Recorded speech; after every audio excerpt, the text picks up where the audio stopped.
The cafe was busy. Cups clinked. Conversations blended into a soft hum. People moved carefully between narrow aisles. A waiter hurried past, carrying 2 cups of coffee. Someone called his name. He turned too quickly. The tray tilted. Coffee splashed across the table. Before the waiter could speak, the young man standing nearby smiled awkwardly and said, "I'm sorry." The waiter blinked. No, it was my fault. But the words had already escaped, almost automatically, as if they had been waiting. The young man helped clean the table. He apologized again, then once more, for taking extra napkins. When everything was over, he quietly walked away. Nobody seemed bothered. Nobody looked angry, yet his shoulders remained tense, as though he had done something terribly wrong. Have you ever noticed how easily some people apologize? Someone interrupts them. Sorry. Someone misunderstands them. Sorry. They ask a simple question. Sorry to bother you. They need help. I'm sorry. But eventually, I'm sorry stops being an apology. It becomes an introduction. Many people believe they apologize too much because they're polite. Sometimes that's true, but sometimes politeness is only the surface. Underneath, there may be something much quieter. A fear of becoming inconvenient. A fear of taking up space. A fear that existing might already be asking too much. No one is born believing they must apologize for breathing. Somewhere along the way, that belief is learned. Perhaps every mistake was criticized. Perhaps every disagreement felt unsafe. Perhaps love seemed to arrive only after saying, "I'm sorry." Little by little, the brain begins to make a connection. If I apologize first, maybe they won't leave. They won't be angry. They'll still like me. Without realizing it, an apology becomes a shield, not against mistakes, against rejection. As he stepped outside the cafe, the afternoon sun was warm. People walked freely through the street. Some laughed, some talked, some simply enjoyed the day. Among all of them, only one person carried an umbrella. There wasn't a single cloud in the sky, yet he held it tightly, as if he had been expecting rain. All along, he kept walking, the umbrella still open, beneath a perfectly clear sky. A little girl passed by. She looked up, then asked her mother, "Why is he using an umbrella?" Her mother smiled. "Maybe he thinks it's going to rain." The young man heard those words. He looked up.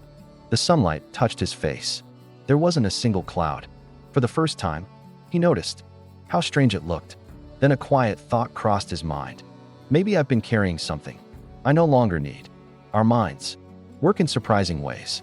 When something protects us once, we often keep carrying it long after the danger is gone. Think about a child who grows up in a house where every small mistake is met with criticism. A spilled glass, a forgotten chore, speaking too loudly, asking too many questions. Little by little, the child discovers that one simple sentence can calm everything down. "I'm sorry." It becomes more than words. It becomes protection. Years pass. The child grows up. The house changes. The people change. Life changes. But the habit remains. The apology arrives before the thought. Psychologists sometimes describe this as an automatic response, not because the person believes they are always wrong, but because their brain learned that apologizing felt safer than waiting to see what might happen. This is part of human behavior. Our brains don't only remember facts, they remember emotional survival. The strange thing is, many of the dangers we prepare for never actually happen, yet we still carry our invisible umbrellas, not because it's raining, but because one day it did. Real emotional intelligence begins when we pause before reacting automatically. Instead of asking, "What did I do wrong?"